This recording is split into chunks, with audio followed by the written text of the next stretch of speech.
गदाधरम् पाण्डुरङ्गम् शूलहस्तम् कृपानिधिम् सर्वरोगहरम् देवम् दत्तात्रेयमहम् भजे। जगदुत्पत्तिकर्त्रे च स्थितिसंहारहेतवे भवपाशविमुक्ताय दत्तात्रेय नमोऽस्तु ते।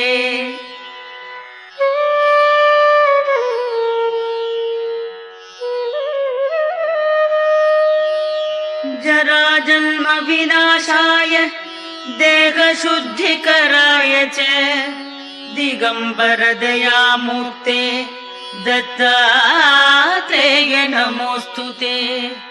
कर्पूरकान्तिदेहाय ब्रह्ममूर्तिधराय च वेदशास्त्रपरिज्ञाय दत्ता